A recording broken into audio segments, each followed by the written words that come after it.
Tonight, a wild scene in North Korea. Kim Jong-un watching on his soldier smash wood, stone, and bricks into another soldier. Jong-un vowing to build a, quote, invincible military. The video, released by state media, was at a speech and demonstration at an event marking the 76th birthday of the authoritarian ruling party. Many weapons were also on display. Tonight, the NFL under fire and the fall from grace from one of its most recognizable coaches, John Gruden. The Las Vegas Raider coach stepping down just hours after a blistering report goes public, revealing racist, homophobic, and misogynistic comments. Gruden directing comments at Commissioner Roger Goodell, female referees, and gay players. Emails sent to the former president of the Washington football team and others while he was an analyst for Monday Night Football.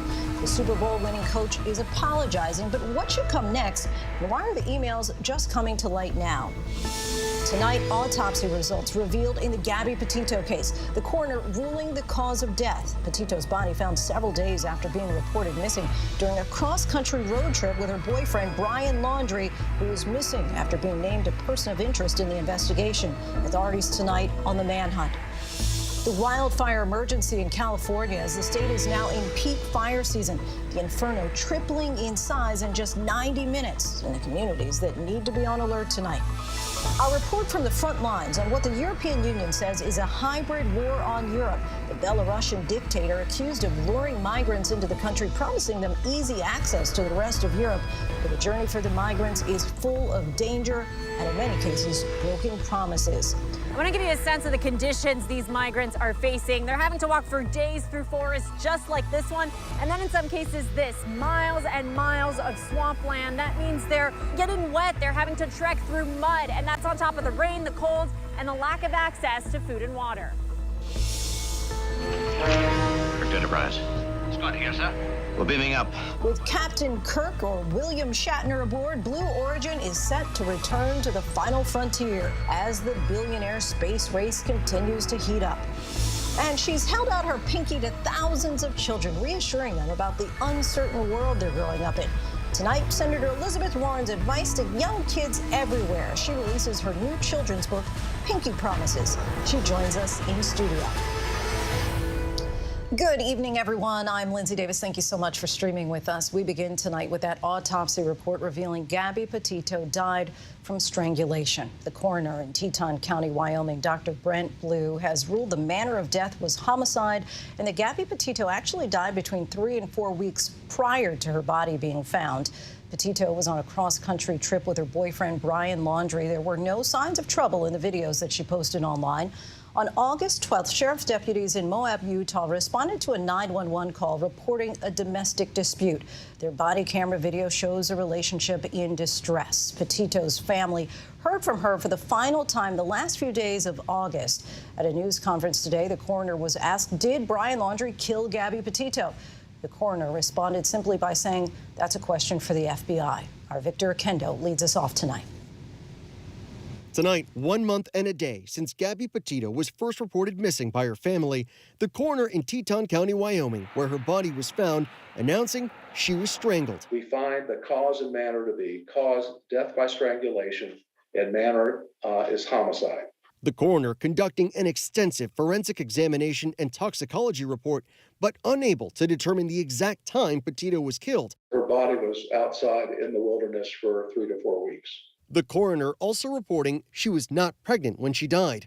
Late today, Gabby's mother and stepfather visiting her memorial in Long Island, New York.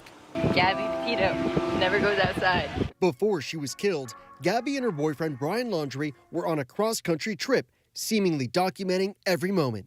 After the couple was involved in an altercation on the highway captured on police body camera on August 12th. What's going on? How come you're crying? I'm just sorry. We've just been fighting this morning. Some personal issues. Brian returned home to Florida without Gabby on September 1st. His family reported him missing September 17th, 2 days after he was named a person of interest. And as the FBI leads a search for him in a Florida wildlife preserve, he is still a person of interest, not a suspect in Gabby's death. He's only charged with fraud for unauthorized use of her credit card. Brian Laundrie's family issuing a statement tonight saying, at this time, Brian is still missing, and when he is located, we will address the pending fraud charge against him. And Victor Oquendo joins us now. Victor, as you mentioned, Brian Laundrie continues to be a person of interest, not a suspect. But now with the results of the autopsy, is there a chance that that categorization could change? Lindsay, the FBI has still not charged Brian Laundrie in connection with Gabby Petito's disappearance. Late today, her mom responded to that statement from the Laundrie family attorney saying his words are garbage. There are still so many questions about this case. The coroner could only say so much. Under Wyoming state law, he could only reveal the manner and the cause of death. So what we learned today, that's everything you saw there. Lindsay? All right, Victor Oquendo, our thanks to you. Now tonight to that bombshell reverberating across the country's biggest professional sports league. One of the NFL's most recognizable coaches stepping down after emails he allegedly sent were revealed to have racist, homophobic, and misogynist comments. ABC's Kana Whitworth is in Las Vegas with the fallout. Tonight, the head coach of the Las Vegas Raiders, John Gruden, resigning after an explosive investigation by the New York Times revealing emails they described as misogynistic and homophobic, and that he used this language over several years to denigrate people around the game and to mock some of the league's momentous changes. John Gruden's career is over. It's over. While working for ESPN, in an email to the former president of the Washington football team, Bruce Allen, and others, Gruden reportedly called NFL Commissioner Roger Goodell a homophobic slur and said he should not have pressured the Rams to draft gay players, a reference to Michael Sam, the first openly gay player to be drafted in 2014. But according to the Times, his past emails revealing more vulgar remarks. The conversations that evoked these vulgarities were about openly gay players being drafted, or about protesting during the anthem, about player safety and concussions, about women referees. Today, ESPN stating the comments are clearly repugnant under any circumstance. Pittsburgh Steelers head coach Mike Tomlin, the NFL's longest tenured black head coach, reacting to the news of his former boss. I'm saddened for the Raiders organization. I'm saddened for the people that were offended by it. I'm saddened for Coach Gruden. It's a sad commentary. Gruden not yet responding to the allegations made in the report, but in a statement overnight saying in part, "I love the Raiders, and I do not want to be a distraction. Thank you to all the players, coaches, staff, and fans of Raider Nation. I'm sorry. I never meant to hurt anyone." Gruden was one of the highest paid coaches in the NFL, signing a 10-year, $100 million contract with the Raiders in 2018. His career spanning 3 decades with 5 teams and a Super Bowl win with the Buccaneers. The NFL has been aware of the existence of these emails for a while. This was a small circle that showed a casualness and a comfort and a very cavalier attitude towards saying pretty grotesque things. And today, star Green Bay Packers quarterback Aaron Rodgers telling the Pat McAfee Show that those opinions don't have a place in the game. I don't feel like those are opinions that are shared by players. We don't treat people differently based on the way that they talk, where they're from, what they're into, what they look like, and I'm proud of that. And Lindsay, we're now learning that the Tampa Bay Buccaneers have removed John Gruden from their Ring of Honor. And here in Las Vegas, the special teams coordinator will be taking over as interim head coach, effective immediately. And Lindsay, so far, the NFL has not yet responded to these most recent allegations. Kana, thank you. And for more on this now, let's bring in ESPN's ace NFL insider, Adam Schefter. Thank you so much, Adam, for joining us on what has to be a very busy night for you. You're as plugged in as any person to what goes on a day-to-day basis in the NFL. Walk us through how all of this played out in the past 24 hours. Well, I think it goes beyond 24 hours, Lindsay. Essentially, this is an investigation that the NFL was conducting into workplace conditions in Washington. And during the course of their investigation, they found a string of emails that came from John Gruden to the former Washington executive Bruce Allen. One of them came out on Friday in the Wall Street Journal, where he used a racial taupe about the NFLPA executive director Damaris Smith. And then the rest of the emails, many of them, came out on Monday night in the New York Times. And I think the NFL was waiting for the Raiders owner, Mark Davis, to take action after Friday. And when he didn't, I think it got very impatient. And essentially, there were more emails that came out, more revelations, more slurs, a slew of them that were racist, sexist, homophobic. And by the time all those emails came out, John Gruden was finished as the Las Vegas Raiders head coach. And is there more since then? Any more scuttlebutt? Or is this kind of the most up-to-date that you've heard? Well, there still is fallout from this, and I would imagine that there will be for days and weeks to come. And I think, first and foremost, we're still waiting for the results of that investigation. But beyond that, just moments ago, the Tampa Bay Buccaneers, where John Gruden once was the head coach, where he led that franchise to its first Super Bowl win, and they erected a statue of him outside the stadium and put him in the team's Ring of Honor inside the stadium. They have removed John Gruden's name from the Ring of Honor, saying that they stand for equality, diversity, inclusion, not what John Gruden represents. And so a man that led that franchise to glory in a previous year now essentially is no longer even welcome there in Tampa. So he lost his job in Las Vegas on Monday night, and on Tuesday night, he lost his place inside the Buccaneers' home stadium in the Ring of Honor. While Gruden's resignation certainly came quickly, his comments, which include, as you alluded to, calling the commissioner an anti-gay slur, criticizing the drafting of a gay player and hiring female referees, those were not new, but we are only just learning about these comments. How did this go on for so long without anyone doing anything about it? Well, they're private emails, and those emails were sent from the years 2010 through 2018. And subsequent to that, we've learned an awful lot about the way that the Washington football team conducted its business, the way the franchise was handled, and the way that the culture existed there. I think a lot of people were very angered, upset, disappointed to hear of the workplace conditions that led to an investigation, that led to all these emails being reviewed, that led to John Gruden getting caught with some of these emails that were sent to a former Washington executive. So that's what happened. I mean, does anybody know what somebody sent in an email 7, 8, 9 years ago? But now when it's reviewed and it's scrutinized, this came to light. And so it's interesting that the NFL launched an investigation to figure out the workplace conditions in Washington, and it managed to drag down the head coach in Las Vegas, and we'll wait to see if there's further fallout, as some people believe there will be. And Carl Nassib is, of course, the only current NFL player who's openly gay. He happened to play for the Raiders. Are you hearing anything about how he's taking this news and just in general what the feeling is of the team tonight? Listen, I think that when the first email surfaced on Friday, there were mixed reactions in that locker room. I think many people were angered and disappointed, of course. There were some people who sounded almost indifferent to it, and there were actually some who supported John Gruden, as hard as that might be to believe, but they still believe he's our head coach. We play for our head coach. We want to provide for our families, and it's important that we do what we need to say.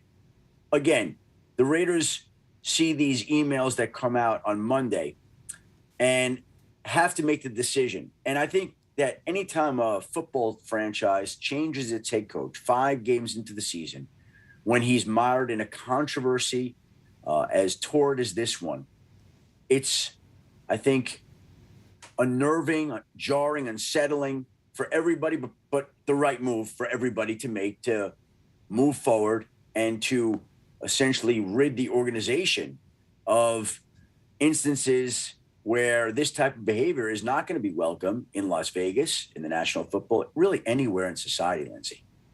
And Adam, as you alluded to, I mean, this possibly could just be the tip of the iceberg. These emails, this investigation could bring down many other people. Any sense on the timeline for the investigation? Is this weeks potentially away, months still from concluding? My understanding is that the investigation wrapped up over the summer at some point in time. And so now I guess lawyers are going through and writing up reports, and we'll see where it goes. I don't know where it's going to wind up, and I don't know when the results will come out. But I can tell you this, that especially with what's gone on with John Gruden over the course of the last 72, 96 hours, there are an awful lot of curious and on-edge people waiting to see where this investigation goes. And certainly curious that there was a lag if this did conclude in the summer, and now that we're just learning about these emails in the fall. ESPN senior NFL insider Adam Schefter, we thank you so much for your time, your insight. Appreciate you. Thank you for having me, Lindsay. Now to the pandemic. The battles over vaccine requirements continue to rage. The Texas governor prohibiting mandates while two major companies in the state keep requiring their employees to get the jab. In sports, a Brooklyn Nets player is barred from playing with his team because he refuses to get vaccinated. All this while we learn more about the highly anticipated booster shots. ABC's Marcus Moore is in Dallas. Tonight, a new salvo in the war over vaccine mandates. Texas Governor Greg Abbott issuing an executive order banning all state entities, including businesses, from requiring a vaccine from anyone who objects based on religious belief or for medical reasons, including prior recovery from COVID-19. But Texas-based Southwest and American Airlines saying they will not comply with the governor's order, instead sticking with the federal requirement on large businesses. This is a government mandate. It's a presidential order, and we're doing our best to comply with that. And as law enforcement also works to get its rank and file vaccinated across the country, new data is showing COVID's toll among officers. 62% of deaths in the line of duty were from COVID last year. And tonight, in the sports world, consequences for basketball star Kyrie Irving for not being vaccinated. Here's Irving, one-on-one. Oh, what a fake. The Brooklyn Nets benching Irving without pay until he meets a vaccination requirement to play in a New York arena. At stake, roughly $380,000 a game. Kyrie's made it clear that he has a choice in this matter, and it's ultimately going to be up to him what he decides. And tonight, a critical decision just days away for the 84 million Americans who got Moderna and Johnson & Johnson. An FDA panel could authorize those booster shots by Friday, with the CDC deciding who will get them as early as the end of next week. Many older Americans are eager for that green light. Once they're approved and I can get it, then I definitely will. I'll be 74. And, you know, at my age, I certainly don't want to end up in a hospital on a ventilator. So many advocating for that booster shot. Marcus Moore joins us now. And Marcus, we were able to review some documents ahead of that FDA meeting. Tell us about what you read. Yeah, in those documents, Lindsay, Moderna is arguing that a half dose is enough for a booster, saying that their studies showed that the half dose restores antibodies to those high levels seen just after getting the first two shots. Lindsay. Oh, so you don't need a full another third shot there. Very interesting development. Marcus Moore, our thanks to you. Now to the investigation into the deadly plane crash into a neighborhood near San Diego, California. The desperate calls from air traffic control and new images tonight of the plane's final moments and a warning they are disturbing. ABC's Will Carr is on the scene for us again tonight. Tonight, for the first time, we're seeing the chilling images of that twin-engine plane nosediving into the neighborhood. Low altitude alert. Climb immediately. Climb the airplane. The pilot doesn't respond moments before the plane crashes, shooting a fireball into the sky. Just watched a plane go down right by my house. Flew right over my head. It was literally like an airplane, like from the movies, you know, when you hear it goes like, and then you can hear it like banking. And then all of a sudden it's like, boom, this huge, loud, like crash. The plane hitting a UPS truck, killing the driver. Our affiliate KGTV identifying him as 61-year-old Steve Kruger. Everybody knows him. He's been a part of our community. And when I saw his truck, that's what hurt the most. Just, if he was in there, there's no way he made it. The plane then barreling into this home. God, I hope nobody was in that house. With explosions so powerful that residents thought there was an earthquake, the block catches fire. Is anybody home? Neighbors racing to save the people inside, pulling one woman to safety through a window, with firefighters transporting the homeowners to the hospital. Oh, Lord. Neighbors start seeing debris from the plane littered across their properties. That engine hit the wood. You can see it broke this engine in a million pieces. Tonight, ABC News confirming the pilot was Shagada Das, a cardiologist and a father of two. Such a tragedy. Will Carr joins us now. Will, we can see all the devastation right behind you. What are you learning now about the active investigation that's ongoing? Lindsay, a short time ago, the coroner removed a set of remains from the scene behind me here, and we know that in the next couple of minutes, we're expecting that UPS truck to be towed. It comes as the NTSB is getting set to try to figure out exactly what went so wrong here. Lindsay. All right, Will Carr, our thanks to you. After a one-day weather delay, Blue Origin is set to launch its second mission to the edge of space tomorrow morning, and Star Trek star William Shatner will be beaming up for the ride. ABC's chief national correspondent Matt Gutman has a preview. Wednesday's Blue Origin launch to the heavens is taking along someone who's been there before, at least on the big screen. Perfect, Enterprise. Scott here, sir. We're beaming up. After rising to fame in the 1960s playing the iconic Captain James T. Kirk on Star Trek, at last, William Shatner is going to be a rocket man. I think captures the imagination of so many of us to see, Captain Kirk, William Shatner, getting to fly in space. Soaring about 60 miles above the Earth's surface, hitting that weightlessness in zero gravity for about 4 minutes. I plan to be looking out the window with my nose pressed against the window. The only thing I don't want to see is a little gremlin looking back at me. Still vigilant after his in-flight experience on the Twilight Zone. There's a man out there. He won't be flying to space in the USS Enterprise. This time, his ride is the Blue Origin's New Shepard, owned by Jeff Bezos. Go, Jeff, go, Mark, go, Wally, go, Oliver. You are going to space. Just 2 months after 82-year-old Wally Funk launched and landed safely in that same spaceship. Now, Shatner boldly going where no man his age has gone before. The iconic actor, now 90 years old, is set to become the oldest person ever to go to space. The trip won't be long, just 11 minutes, but it'll offer a view of Earth few humans have seen.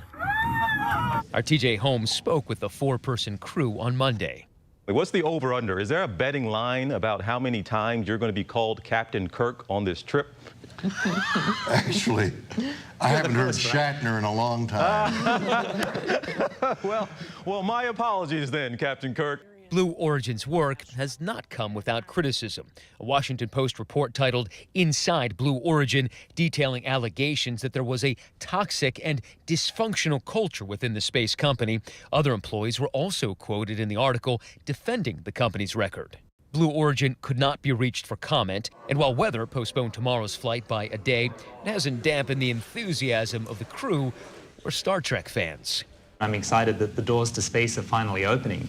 And I think we'll look back at this day 50 years from now and go, this is the year where the human race finally started going to space, all of us. I would love to be a fly on that wall, and because I really want to know who's going to be giving the commands when they're up in space. Shatner's tongue-in-cheek Twitter announcement of his launch plans, harkening back to his infamous performance at the Science Fiction Film Awards. I'm not the man they think I am at home. His flight proving that even at 90, Shatner is still looking for a final frontier. Oh, no. I'm a rocket man. Rocket man.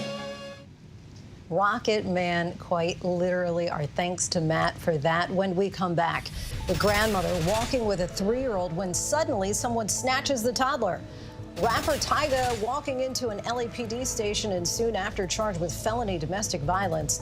But up next, our team on the ground as desperate migrants seek asylum in Europe and the nation accused of making things much worse. This is what being live is all about.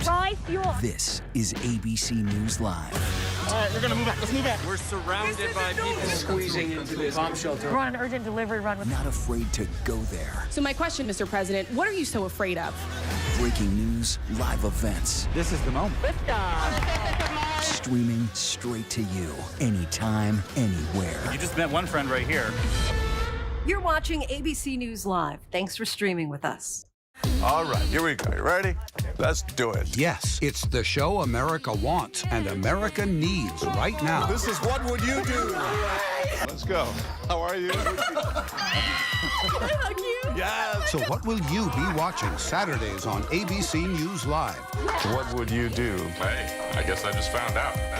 The What Would You Do Marathon, 12 to 6 Eastern, every Saturday on ABC News Live.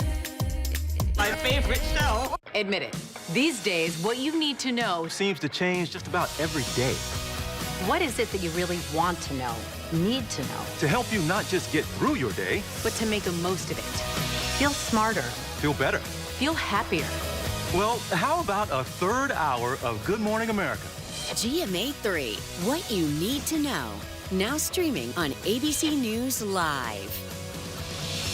It's all about you. This is American history. A violent white mob, a brutal attack. 300 black Americans killed right here in America. Now, it is time to uncover Tulsa's buried truth. The gripping story brought to light in a new podcast from ABC News. Available now on Apple Podcasts, Spotify, or your favorite podcast app. Sex, gambling, fraud, betrayal, and murder. Cutthroat Inc., the podcast. A family on a mission to find their son.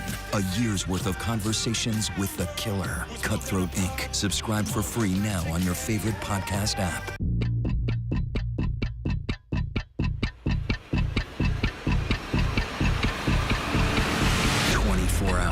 Assault on the Capitol, the ABC News original, exclusively on Hulu, now streaming. Now with so much on the line, more Americans are turning to David Muir and ABC's World News Tonight than any other program across all of television.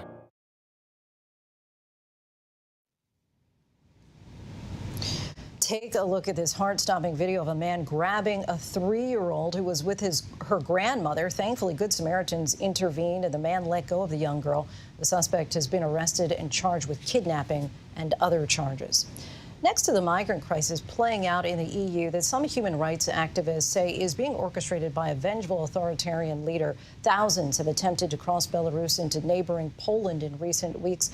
And the fear is that a humanitarian crisis is brewing. Hundreds are trapped. Our Inez de la Cuetara traveled to the forest where the harrowing situation is unfolding and files this in-depth report. It's past midnight, and we are deep in the primeval forests of eastern Poland, the European Union's final frontier. They are somewhere in here. We're with these activists searching for a group of migrants who've just crossed into Poland from neighboring Belarus. They've been in these woods for nearly 2 weeks. They don't hear us because it's windy. Yeah, they can't hear our whistling. And here, every second counts. Hi, guys. If they have any hopes of helping them, these activists must get to the migrants before Polish border guards do. So these activists received a call that there's a group of migrants in this general area, but it's the middle of the night, it's pitch black, and the challenge now is finding them. Hi. We are not the police. We finally find the group we're looking for. 3 young men from war-torn Yemen, freezing and starving. We will die. We were there 15 days without food, without anything. Okay, the Belarusian army said, if you saw you again, we will kill you. They took everything from us. This is Rami, a computer engineer with 2 friends, one of them with no shoes. These are feet warmers, and we can give them a couple pair of socks just to warm. They tell us the Poles pushed them back into Belarus 4 times. They say Belarusian troops beat them, ignoring pleas they were starving and sick. They don't care what happens to you after. It would be better for them if we die, you know? This is how you've been eating? Yeah. Because you're just picking corn off the fields. Yeah. The activists helping them fill out the paperwork needed to claim asylum right there on the forest floor. But because it's the Polish border guards who will process their claims, the migrants now face a tough decision to decide whether to call the very people who've been pushing them back into the forest. If you want to get asylum in Poland, we need to call the guards. So, yeah? Will they take me to the border or to the... We don't know. We hope that they will not take you to the border. Yes, because we have the TV. Yeah, we have like a strong backup from international TV, you know, so it's like we not will alone stay here. with you here until they come. Good luck for you. 2 of the men decide to risk it, but 23-year-old Turkey Khalid left his brother behind in Belarus. Incredibly, after stocking up on supplies, he decides to head back into the woods alone. Armed Polish border guards eventually arrive. The activists say that because of our cameras there, they're being polite. Come on, follow me. Where are you taking them? In the Polish border guard in the Lipsk. Can you assure us that they're not going to be sent back over the border and that they will be able to claim asylum? O tym zadecyduje komendant. Commandant. Tak. They cannot assure you. We're on the front lines of what the European Union says is a hybrid war on Europe, accusing Belarusian dictator Alexander Lukashenko of using migrants as weapons, purposefully luring them into Belarus from countries like Iraq and Syria by promising them easy access to Europe, then sending them over Belarus's border. EU officials believe it's his way of getting revenge after European countries supported the pro-democracy movement in Belarus and imposed sanctions on his regime. Thousands of migrants have crossed into Europe from Belarus in just the last few months. Poland and Lithuania have now moved to block the flow, declaring states of emergency, erecting fences, deploying thousands of extra border troops, and they're pushing migrants back into Belarus without letting them claim asylum, a move that legal experts say is illegal under international law. But Belarus is refusing to take the migrants back, and they wind up trapped in a no-man's land, stuck in the forest between the two countries, caught up in a never-ending game of human ping pong. At least 5 people have died already, according to Polish and Belarusian officials.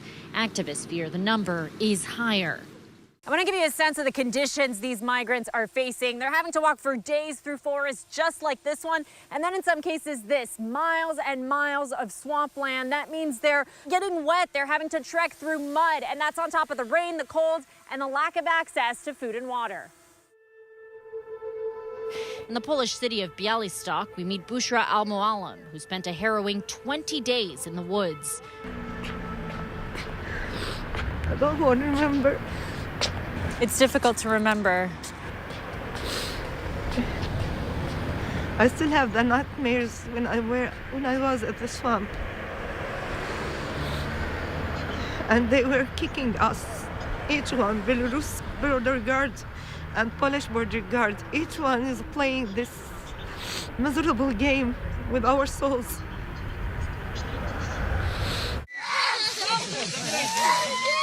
She says Belarusian forces separate people into groups and then bus them to the border. It's a bad war, and we were the weapons. Each of the migrants we spoke to recount a similar story, that they'd heard it would be easy to cross from Belarus into Europe. Over the summer, Lukashenko openly threatening to flood Europe with migrants and drugs. Не будем никого держать. We will not stop anyone, he said. The Belarusian dictator started offering visa-free entry into Belarus for dozens of new countries, including many in the Middle East. And European officials are accusing Lukashenko of adding new flight routes to bring migrants in. The influx getting so bad, the EU had to ask Iraq to temporarily suspend flights to Minsk. Lithuania says it saw 50 times the number of crossings it normally does since the start of the year. The migrants who did manage to make it into the country, roughly 4,100 of them, are now stuck in limbo, held inside refugee camps.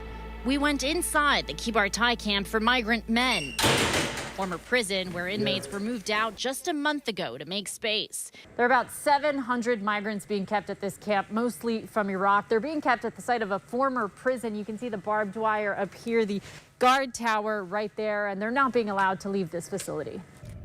Locked up behind those huge steel doors, hundreds waiting for their asylum claims to be processed. Hi, I'm a reporter for American TV, ABC News. Telling us they feel like prisoners. Families and the elderly are kept in different facilities. Yes. Here, children are starting school, learning to count in Lithuanian. Of the more than 600 asylum applications filed in Lithuania from those who crossed over from Belarus this year, so far, not a single one has been approved. It's illegal to turn asylum seekers away, isn't it? Those people are not asylum seekers. Those people coming from a safe country, Belarus, and they arrived to Belarus legally. It means they came as tourists, having visas, documents, and so on. And before we left Poland, we went back to check on Rami. Is he with you? Yes. The border guards wouldn't let us see him, but they did tell us he's been allowed to apply for asylum. It'll be months before Rami knows whether he'll be allowed to stay in Europe. For now, he's stuck in limbo with hundreds of others just like him, caught in the middle of a cynical political game. Inez de la Cuetara, ABC News, on the Belarusian border. Our thanks to Inez for that. Still ahead here on Prime, a major medical announcement about aspirin and heart disease. Senator Elizabeth Warren joins us here to talk about her new children's book, as well as the bitter state of politics. And we take a look at the great resignation by the numbers. But first, our tweet of the day from California Representative Maxine Waters. Auntie Maxine preparing to take matters into her own hands, apparently.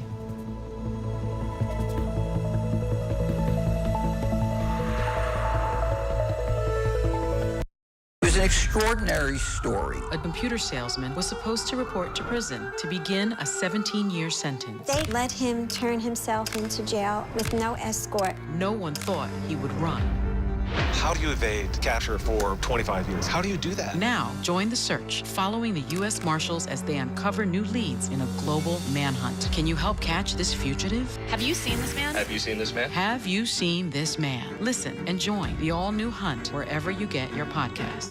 World News Now. And America This Morning. The best new video. The breaking news overnight. Emergency crews called to the town of Surfside.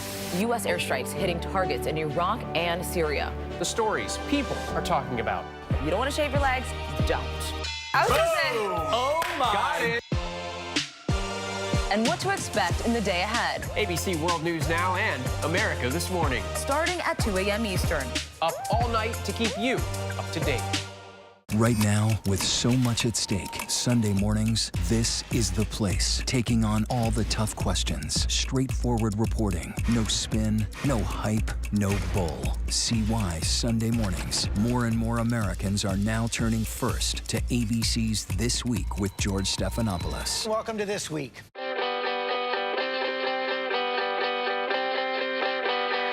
Let's do this! When you wake up in the morning, when you wake up in the morning, darling, I'll be by your side. I'll be there by your side. I'll be everything you wanted. I'll be there by your side. If you need a light to shine in, hold out your hand, let the stars shoot again. Let the light shine in through the dark. Good morning, America. This is what being live is all about. This is ABC News Live. All right, we're gonna move back. Let's move back. We're surrounded by people squeezing into this bomb shelter. We're on an urgent delivery run with. Not afraid to go there. So my question, Mr. President, what are you so afraid of? Breaking news, live events. This is the moment. Streaming straight to you, anytime, anywhere. You just met one friend right here. You're watching ABC News Live. Thanks for streaming with us. Welcome back, everyone. Now to the so-called Great Resignation. Americans are quitting their jobs in droves, and that's driving up some wages and creating labor shortages across our economy. Let's take a look at new Labor Department data out today by the numbers. 4.3 million Americans quit their jobs in August alone. That's the highest number on record, and it represents nearly 3% of the entire American workforce. Another 4 million workers quit the month prior in July. Employees in public-facing jobs quit, and especially high rates. Nearly 900,000 workers left jobs at restaurants, bars, and hotels in August, and 721,000 quit retail jobs, suggesting that fear of COVID played a significant role. Workers may also feel more confident about leaving jobs they don't like, since U.S. job openings increased a staggering 62% in the past year, with some employers offering higher wages. But you might think twice before quitting a job without another one lined up. Job openings fell to 10.4 million from a record high of 11.1 million in August, today's report found. And only 194,000 U.S. jobs were added in September, a sign that hiring is now slowing down. And we still have lots to get to here on Prime tonight. The wildfire tearing through Santa Barbara County that continues to grow by the hour, and how Harry and Meghan are now getting into the investing business. But first, a look at our top trending stories on abcnews.com.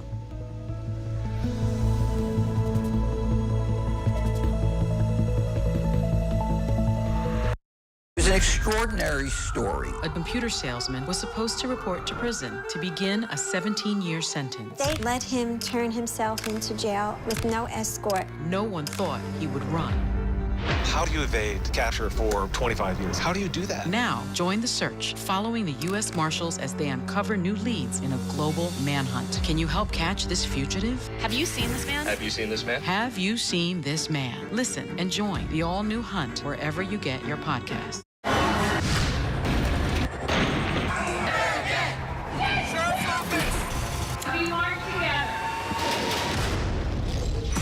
The most powerful stories of our time, anytime. Nightline.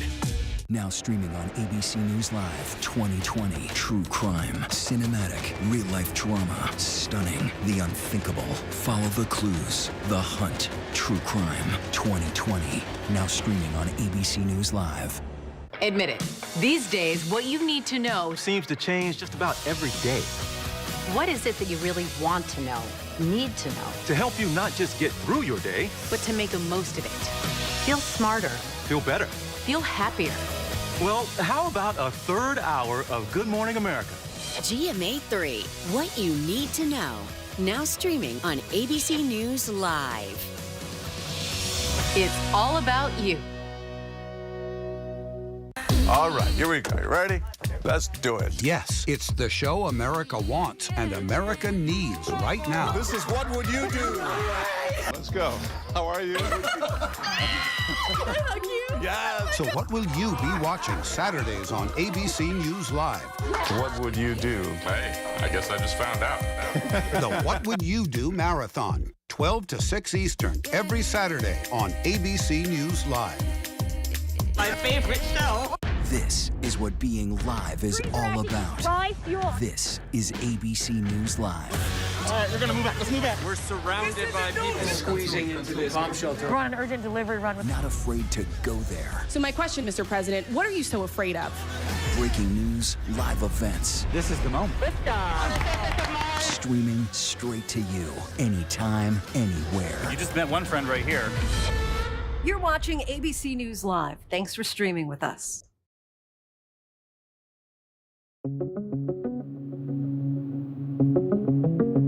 The FDA meets later this week with a panel of medical experts to review COVID booster shot requests for Moderna and Johnson & Johnson.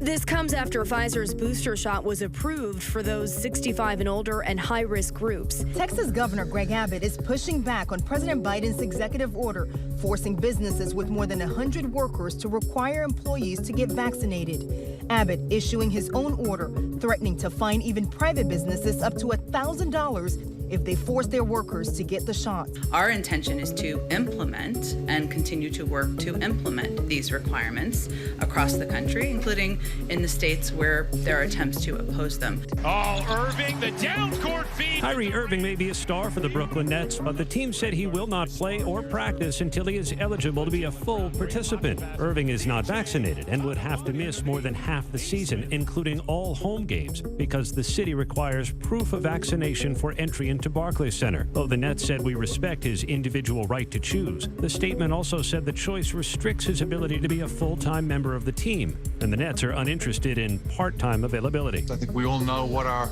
objective is this year and how a decision like this may be able to fix that.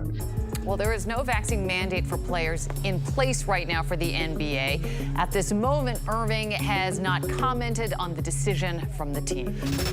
In California, winds fueling a fast-growing wildfire in Santa Barbara are expected to ease up. Crews are trying to beat back flames threatening the Ronald Reagan Ranch. Firefighters staging farther down the hill because they are trying to protect homes there, including the iconic Ronald Reagan Ranch. I just want to let you know that I'm about 100 yards away from where that fire is, and I can feel the heat. That's how intense it has been here. They hope that the winds will subside and they can try to get some containment on this fire, but that could be hours away. A U.S. medical panel is recommending against using low-dose aspirin as a heart attack preventative.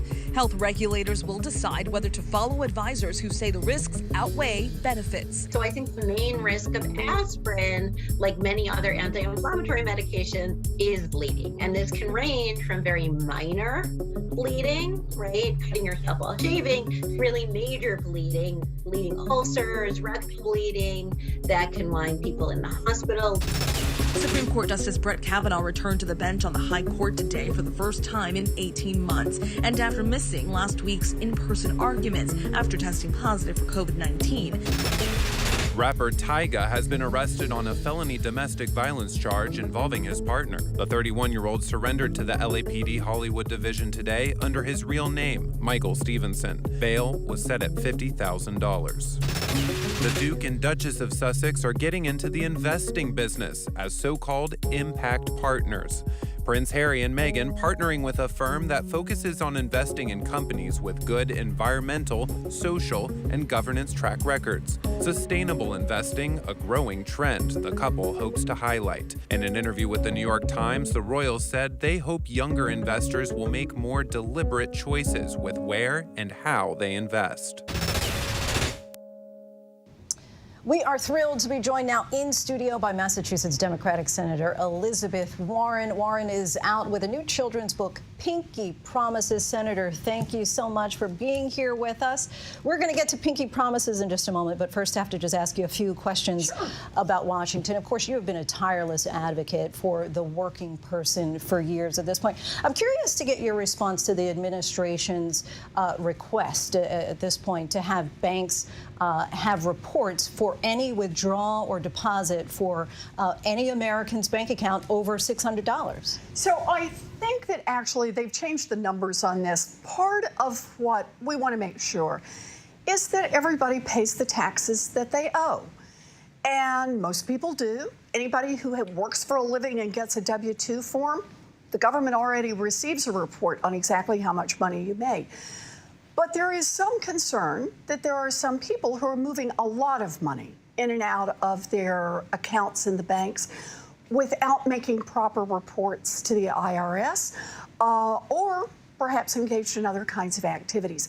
And so they just want to step up the level of information that the IRS has available. And I think that's reasonable. You just got to get the number right.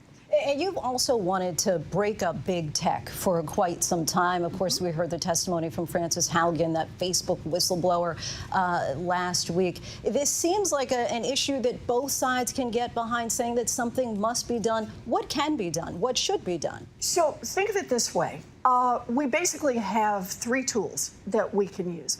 The first tool that we can use is regulation. We can put more regulations in place, and we should do that in some cases. But you got to be careful. You know, there's a lot of free speech that we're talking about here that you don't want to impede.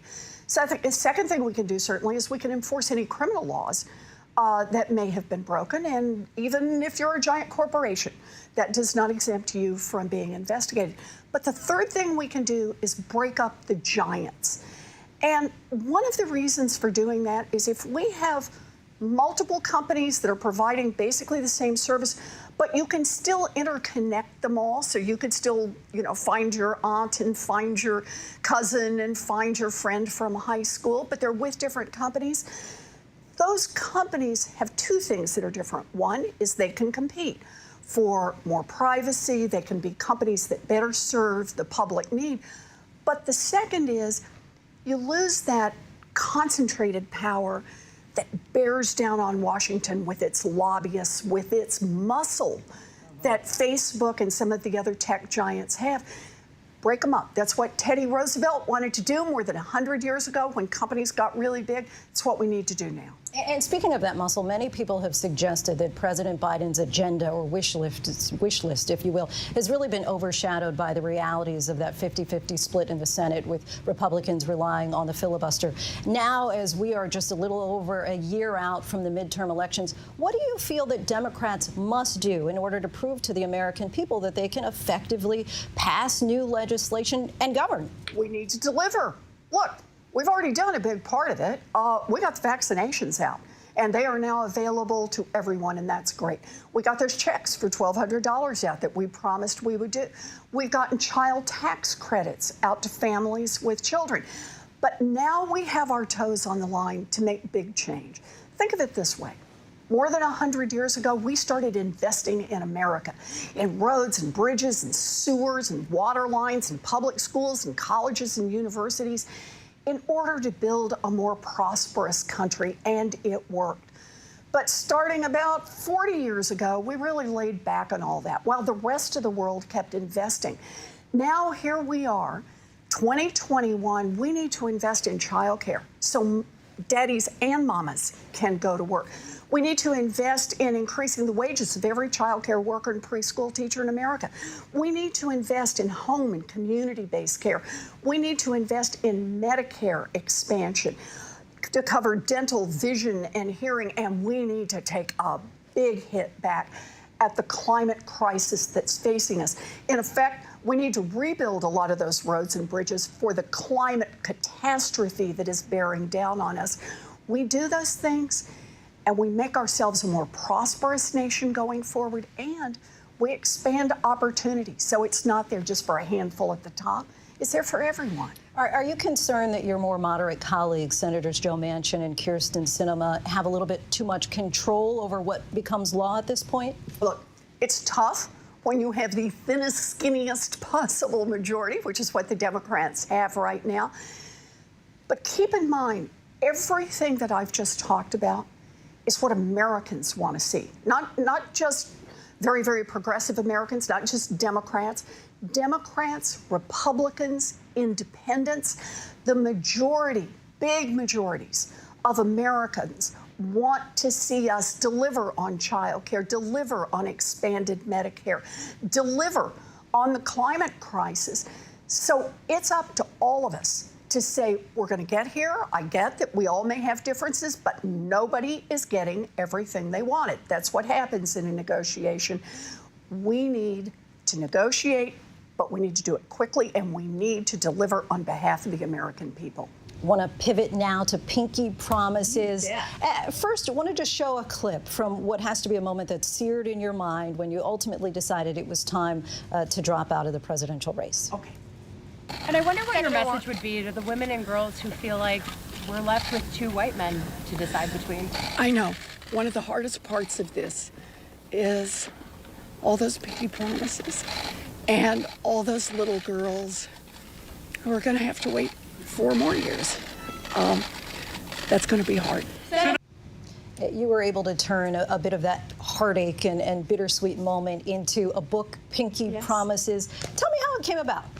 So I wrote that book. I started it right after that clip. Right? I thought of the thousands and thousands and thousands of little girls and big girls and senior girls and their brothers and uncles and daddies and even a few puppies that I had done pinky promises with. And I thought, what do I want to come from this? It's not about loss. It's about getting in the fight. And so this is a story about a little girl who's told quite overtly about the things girls can't do. And she meets someone who's running for president, and they talk about the things girls can do, and they make a pinky promise to remember all the things girls can do. And what the whole rest of the book is about getting in the fight. You never see whether or not Polly actually scores the goal or wins the class presidency. But what you see is she gets in the fight. And that makes her a little girl who dreams big and fights hard. What do you think the impact would have been for a young Elizabeth Warren to see a woman running for president when you were a child? You know, I feel so grateful that I had a second-grade teacher who told me I could be a teacher. And that opened a door for me. Had there been other doors, someone who stood up and said, there are a whole lot more things that girls can do too. You know, you never know the paths that you might have taken from early on. But this is the best part. We at least now openly talk about it. One of the reasons I wrote Pinky Promises is I think it is much less rare today for someone to overtly say girls can't do that. But the message is delivered loud and clear, over and over and over. And the nice thing about the book is because I actually have people say it to her, it gives little girls and little boys a chance to get a handle on something that happens in their lives and talk about it. You know, if you can see it, if you can talk about it, then you can figure out what to do about it. And in our particular case, it was give a pinky promise and remember, that's what girls do. You know, I also write children's books in my free time, and it really was birthed in me because of a lack of diversity and inclusion in children's books. I have a black son. I wasn't seeing that he was reflected in the pages of books. I was pleasantly surprised. I mean, you can see it right from the cover, but throughout your book, it seems that this was really an intentional and deliberate decision to be so inclusive. Yes, that is very much a part of what this book is about.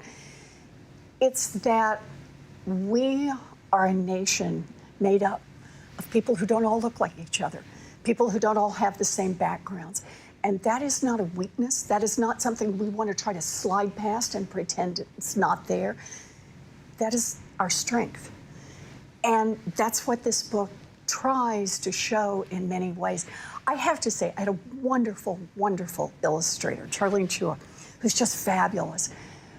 But this is a book, I thought about it as a mama and as now a grandmama. You can read it over and over because there's layers in this book about the different people who show up in it. And I hope you noticed there's a golden retriever in this book too, who is sometimes, that's right, a very naughty boy in the background. And my whole thinking behind this is there are no words about the golden retriever. So you don't have to be able to read words to follow the story. And I'm hopeful somewhere around the 3rd reading or the 5th reading or the 10th reading that the child will read back the story of, oh, he's about to knock over a lamp. He's popped the soccer ball. Because I think that's what books should be. They should be a part of a conversation between, in the case of a children's book, the adult who knows the words, but the child who's engaging the story. And lastly, Senator, just curious, do you feel that you could pinky swear a young girl right now and say that they're going to see a female as president in their lifetime? And might it be you? I can do the pinky swear that we are going to see a woman president. We are. It's going to, I don't know how long it's going to take, but it is going to happen. Senator Elizabeth Warren, such a pleasure to talk to. We so appreciate it. Pinky Promises, ladies and gentlemen, it is now out and available wherever books are sold. Thank you. Thank you. And before we go tonight, our image of the day. This is a sweet one. This couple reminds us that it is never too late to have your special day. Royce and Frankie King celebrated their 77th wedding anniversary by finally having the wedding of their dreams. The high school sweethearts were actually married back in 1944, but due to the groom's World War II deployment, they didn't get around to having a wedding until now. Our congrats to the dashing couple. And that is our show for this hour. Be sure to stay tuned to ABC News Live for more context and analysis of the day's top stories. Thanks so much for streaming with us.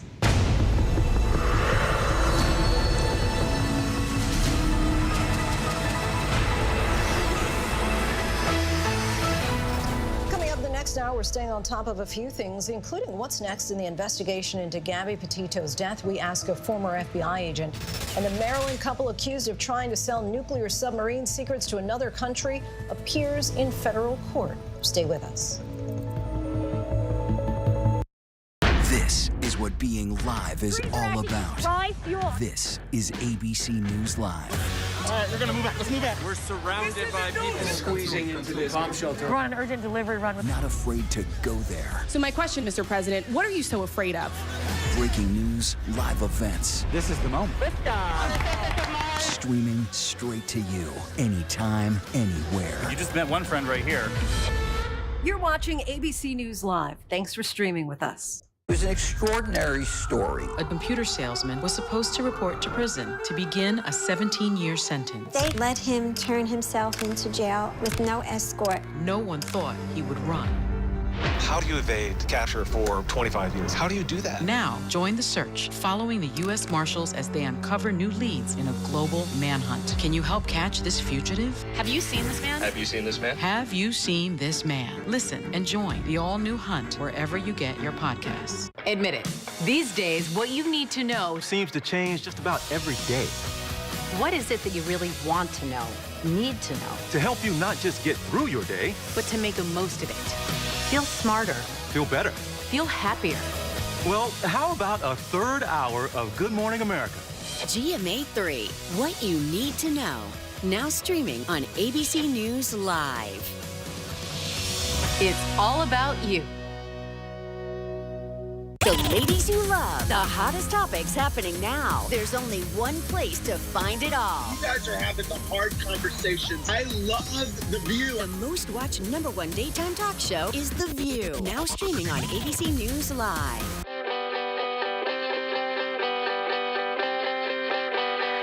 Let's do this. When you wake up in the morning, when you wake up in the morning,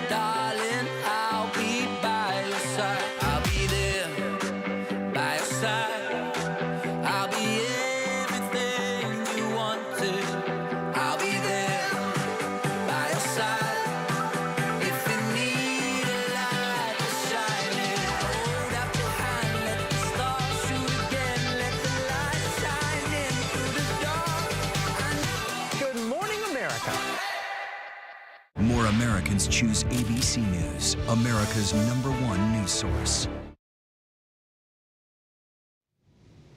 Hey there, I'm Lindsay Davis. Thanks so much for streaming with us. We're monitoring several developments here at ABC News at this hour. After reports of a trove of emails laced with racist, homophobic, and misogynist comments, Las Vegas Raiders head coach Jon Gruden has resigned. In a statement, the former Super Bowl winner said that he, quote, never meant to hurt anyone, but did not deny what's been reported to be in the emails. This incident places yet another unfavorable spotlight on the NFL's cultural struggles. New mugshots were released today of the couple accused of trying to sell U.S. Navy submarine data to a foreign country. The two appeared separately in federal court, where the government asked that they remain in custody pending their trial. They've been charged with violating the Atomic Energy Act. The public defender for the couple is not commenting on the case. The Southwest Airlines CEO apologized to the tens of thousands of passengers who were stranded at U.S. airports over the weekend due to widespread flight cancellations. After originally blaming air traffic control in part for the delays, the FAA shut down that accusation as the president of the pilots union blamed bad staffing. Despite all the back and forth, the CEO says things are pretty close to being back to normal. A Wyoming coroner has revealed the results of an autopsy weeks after Gabby Petito's body was found in a forest there, saying that she died from strangulation. This as the search for her boyfriend continues. ABC's Victor Kendo has the latest. Tonight, 1 month and a day since Gabby Petito was first reported missing by her family, the coroner in Teton County, Wyoming, where her body was found, announcing she was strangled. We find the cause and manner to be death by strangulation, and manner is homicide.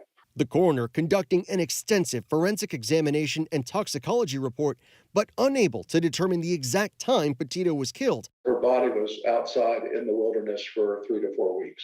The coroner also reporting she was not pregnant when she died. Late today, Gabby's mother and stepfather visiting her memorial in Long Island, New York. Gabby Petito never goes outside. Before she was killed, Gabby and her boyfriend Brian Laundrie were on a cross-country trip, seemingly documenting every moment. After the couple was involved in an altercation on the highway captured on police body camera on August 12th. What's going on? How come you're crying? I'm just sorry. We've just been fighting this morning. Some personal issues. Brian returned home to Florida without Gabby on September 1st. His family reported him missing September 17th. 2 days after he was named a person of interest. And as the FBI leads a search for him in a Florida wildlife preserve, he is still a person of interest, not a suspect in Gabby's death. He's only charged with fraud for unauthorized use of her credit card. Brian Laundrie's family issuing a statement tonight saying, at this time, Brian is still missing, and when he is located, we will address the pending fraud charge against him. Our thanks to Victor for that. And for more now, we bring in former FBI agent and ABC News contributor Brad Garrett. Good to see you, Brad. So the coroner ruled that Petito died of strangulation in a homicide. How does this finding impact the investigation going forward?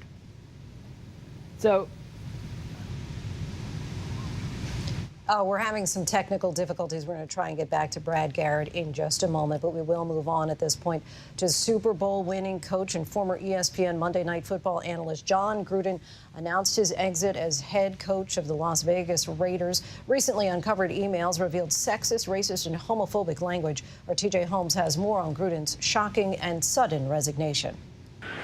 Jon Gruden abruptly resigned overnight as head coach of the Las Vegas Raiders, just hours after a bombshell New York Times report revealed his repeated use of abhorrent language in emails dating back a decade. The New York Times writes that Gruden casually and frequently unleashed misogynistic and homophobic language over several years to denigrate people around the game and to mock some of the league's momentous changes.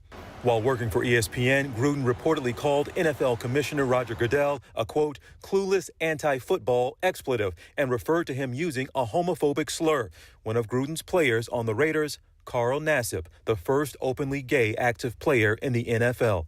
In the emails, the conversations that evoked these vulgarities were about openly gay players being drafted or playing, about protesting during the anthem, about player safety and concussions, about women referees. Time out, time out. In a statement overnight, Gruden said, "I love the Raiders and do not want to be a distraction. Thank you to all the players, coaches, staff, and fans of Raider Nation. I'm sorry, I never meant to hurt anyone." Even before the latest revelations, other Gruden emails were already in the spotlight. The Wall Street Journal reported that he used a racist trope to describe NFL Players Association Executive Director DeMaurice Smith back in 2011. Gruden acknowledged to The Athletic that his language went too far, adding, "I never had a blade of racism in me." He also addressed the comments at a press conference last Sunday following the Raiders' loss to the Chicago Bears. I'm not a racist. I can't tell you how sick I am. I apologize again to D. Smith, but I feel good about who I am and what I've done my entire life. Smith later tweeted, "This is not about an email as much as it is about a pervasive belief by some that people who look like me can be treated as less." The New York Times called the emails an unvarnished look into the clubby culture of one NFL circle of peers, where white male decision makers felt comfortable sharing pornographic images, deriding the league policies, and jocularly sharing homophobic language. Gruden, who won a Super Bowl with the Buccaneers in 2003, was one of the highest-paid coaches in the NFL, signing a 10-year, $100 million contract with the Raiders in 2018. Probably that is the end to what at one point was a storied NFL career as a Super Bowl winning coach, a famed Monday Night Football broadcaster, the man that led the Raiders into Las Vegas, a great football career ending in this way. And our thanks to TJ Holmes. Lego is now laying the building blocks and constructing a foundation toward a more inclusive future by removing gender bias from its toys. The move comes after research has shown gender stereotypes in toys can have negative effects on young children. Janae Norman has the details. Lego is letting go of gender stereotypes, working to make the famous toy pegs more inclusive by getting rid of gender references. A study commissioned by the company found kids hold stereotypical gender-associated attitudes around toys and play, with 4 in 10 girls and nearly 3 in 4 boys reporting it makes them uncomfortable to play with opposite-gendered toys.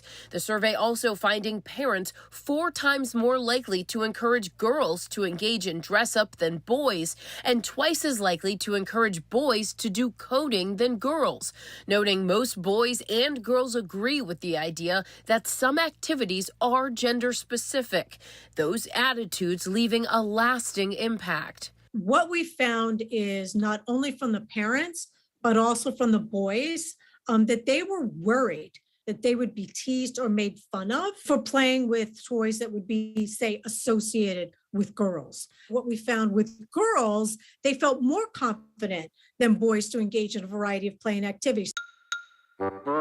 Lego, following in the footsteps of other companies like Hasbro, which rebranded the iconic Mr. Potato Head earlier this year, introducing a gender-neutral potato head option with diverse body parts and clothes. And Mattel, in 2019, releasing the first gender-neutral doll. This all coming on the heels of Target's 2015 announcement that stores would de-gender toy aisles, a move that paved the way for legislation signed into law in California over the weekend, requiring large retailers to provide gender-neutral toy sections. This isn't a one-size-fits-all solution for every family, and parents should encourage what their kids love and what they're interested in. We want the world to be open to our children. We don't want them to feel limited by their gender. Toy companies are responding to this growing demand. Our thanks to Janae Norman for that. And for more on the Petito case, we bring in former FBI agent and ABC News contributor Brad Garrett. Thanks so much for joining us, Brad. So the coroner ruled that Petito died of strangulation in a homicide. How does this finding impact the investigation going forward? So, you know, the real key here, because you have a cause of death, a strangulation, gives you the following. Did they forensically find anything on her that would match her to the killer? If, in fact, it's Brian Laundrie. Maybe it's not. We just don't know. Was there any sort of item used, or a rope, or some sort of cord to actually strangle her? That may leave forensic clues.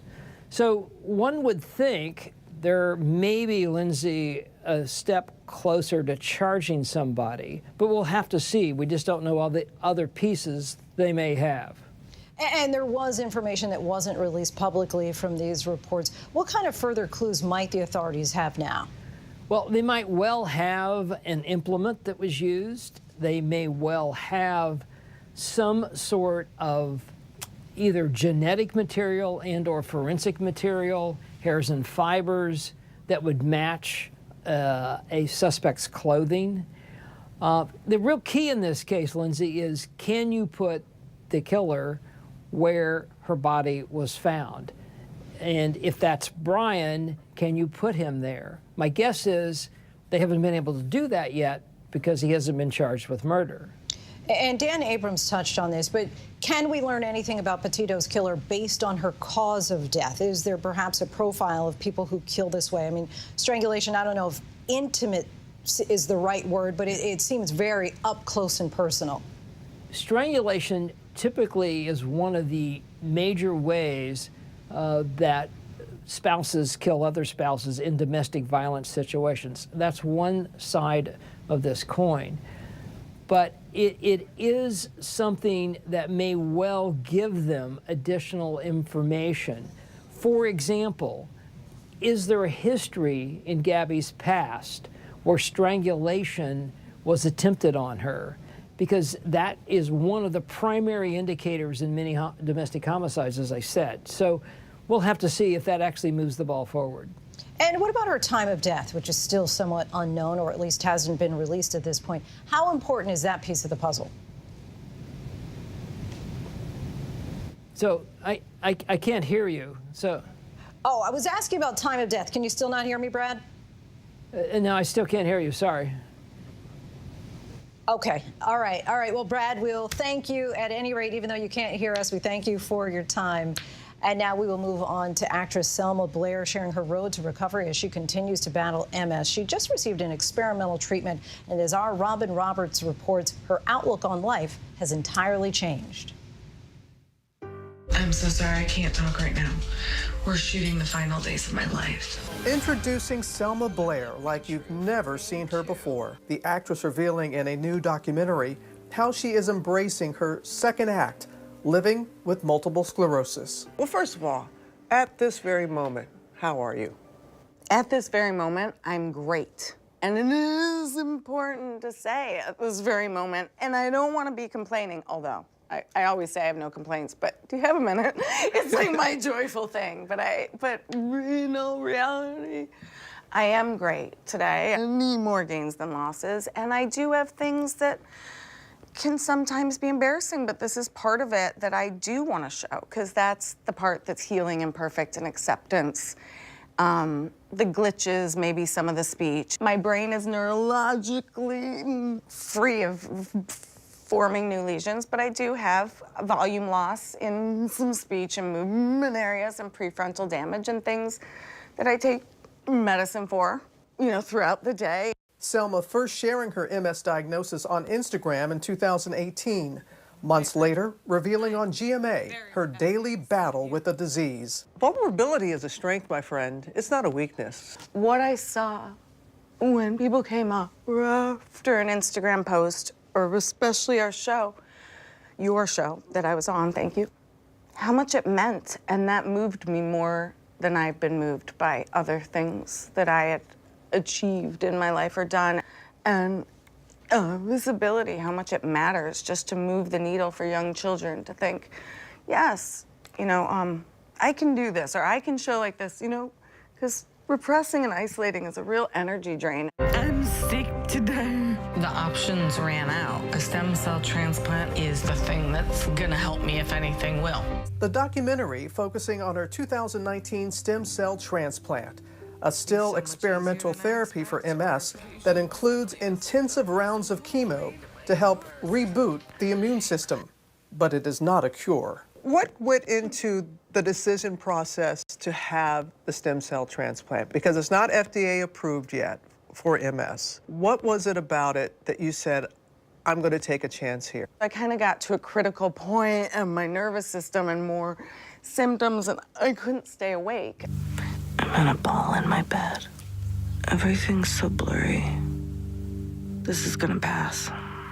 I was mortally afraid of chemo my whole life. I'm someone that's always gone holistic when I can. And I met with Dr. Burr, and he said, before you go home to California, I'm gonna give you some chemo tonight. We're gonna see how you do. One dose of chemo the next day. I was on the plane talking clearly. That quick, the inflammation started to go down. By her side, her 10-year-old son, Arthur, a constant support, and her beloved mom, who passed away in 2020 during the filming of the documentary. What would your mother think about the film? One, she would say something, honestly. She would be furious that I didn't put on the dog. You know, that I'm not made up. But I think she would be proud. And I do wish that she would see that now I would love to know her in a whole different way instead of her daughter who didn't feel well, which was a lot of our relationship. I didn't feel well my whole life. I wish she could see that I'm okay. How is your life different post-stem cell transplant compared to pre? I am a different person. I chose this as a marker in my life to want to live, to want to be a person that can show other people with chronic illness, disabilities, and injury they can't get over. A hit. I just took a hit. And we take hits, and resilience is possible. And there's work. Return to acting? If the right thing. I'm not looking, but God knows I would never say I wouldn't dream of being a part of an amazing set one day. You know, watching Selma on the big screen has brought joy to many, something she says she's finally experiencing herself. We have to take care of ourselves and be patient, and better times come. Maybe not for good, maybe it's not a cure, but more than not, better times will come. We're meant to have joy on this earth. I never felt that before. Quite an inspiration. Our thanks to Robin for that. And still to come, a warehouse fire lit up the sky in this South American country. We'll tell you all about it when we return. This is what being live is all about. This is ABC News Live. All right, we're gonna move back. Let's move back. We're surrounded by people squeezing into this bomb shelter. We're on an urgent delivery run. Not afraid to go there. So my question, Mr. President, what are you so afraid of? Breaking news, live events. This is the moment. Streaming straight to you, anytime, anywhere. You just met one friend right here. You're watching ABC News Live. Thanks for streaming with us. All right, here we go. You ready? Let's do it. Yes, it's the show America wants and America needs right now. This is What Would You Do? Let's go. How are you? How cute. Yes. So what will you be watching Saturdays on ABC News Live? What would you do? Hey, I guess I just found out. The What Would You Do Marathon, 12 to 6 Eastern, every Saturday on ABC News Live. My favorite show. Admit it. These days, what you need to know seems to change just about every day. What is it that you really want to know, need to know? To help you not just get through your day, but to make the most of it. Feel smarter. Feel better. Feel happier. Well, how about a third hour of Good Morning America? GMA 3, what you need to know. Now streaming on ABC News Live. It's all about you. This is American history, a violent white mob, a brutal attack, 300 Black Americans killed right here in America. Now, it is time to uncover Tulsa's buried truth, the gripping story brought to light in a new podcast from ABC News, available now on Apple Podcasts, Spotify, or your favorite podcast app. Sex, gambling, fraud, betrayal, and murder. Cutthroat Inc., the podcast. A family on a mission to find their son. A year's worth of conversations with the killer. Cutthroat Inc. Subscribe for free now on your favorite podcast app.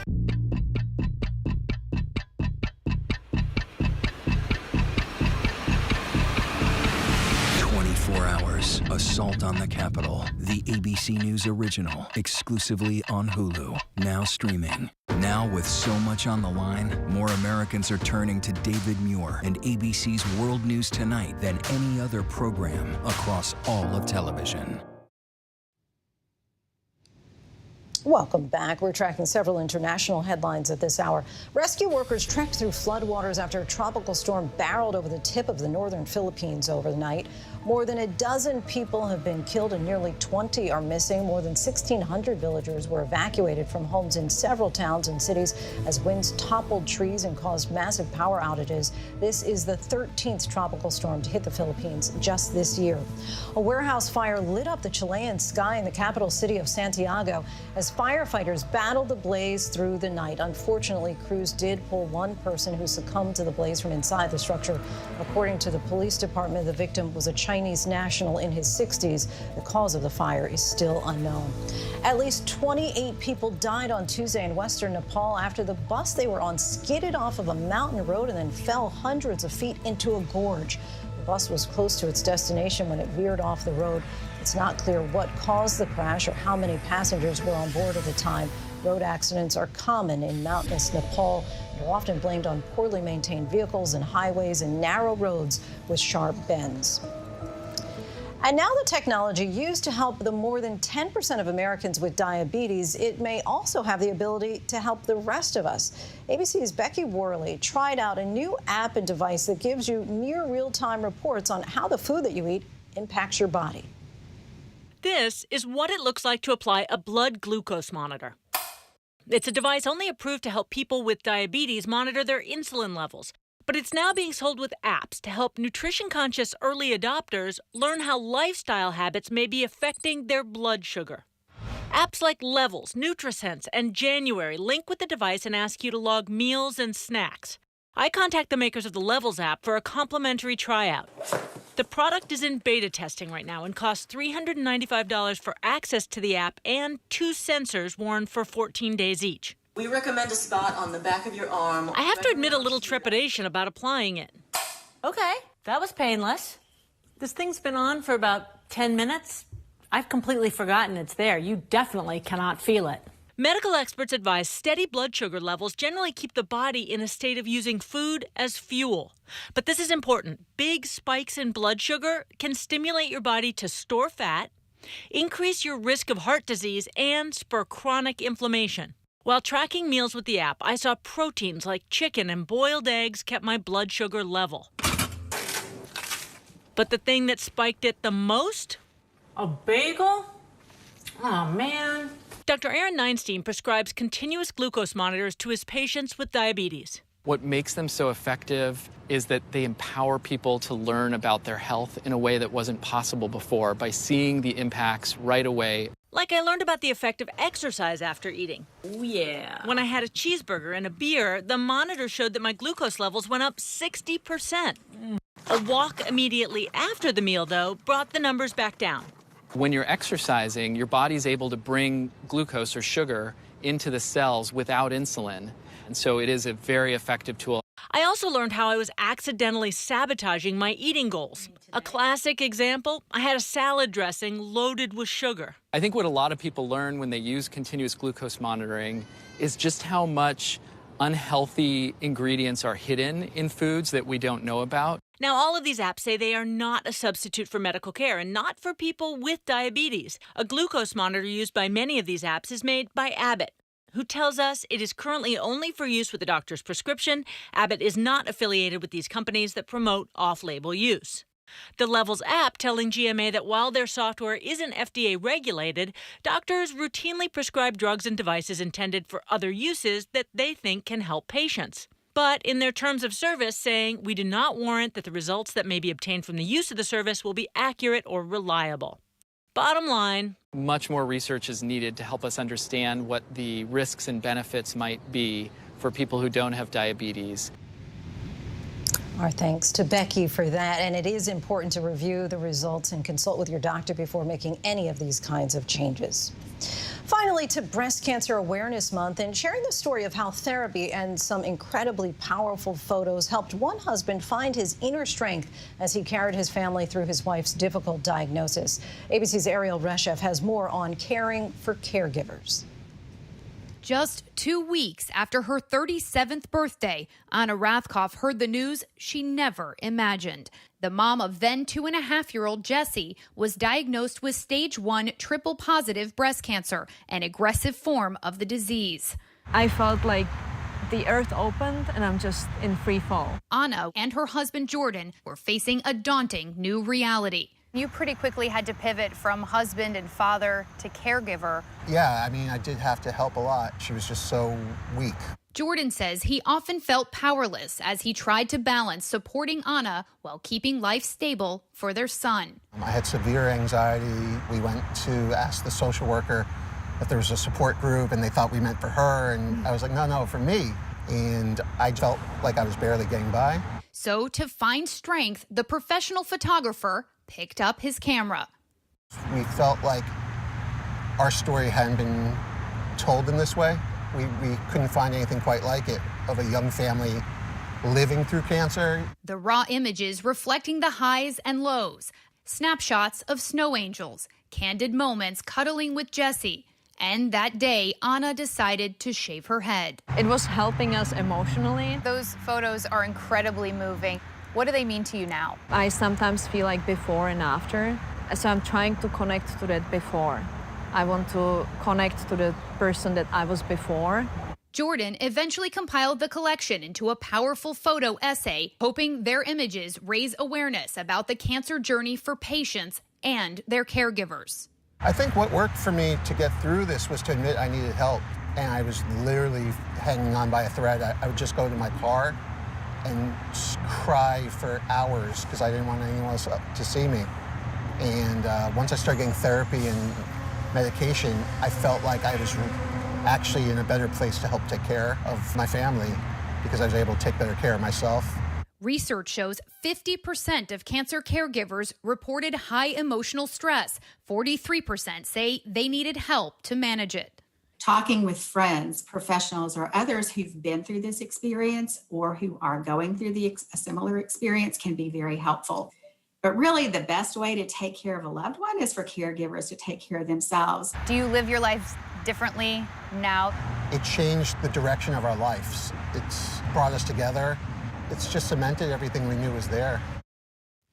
Some powerful photos as well as messaging. Our thanks to Ariel for that. And that is our show for tonight. Be sure to stay tuned to ABC News Live for more context and analysis of the day's top stories. I'm Lindsay Davis. Thanks so much for streaming with us. Have a great night.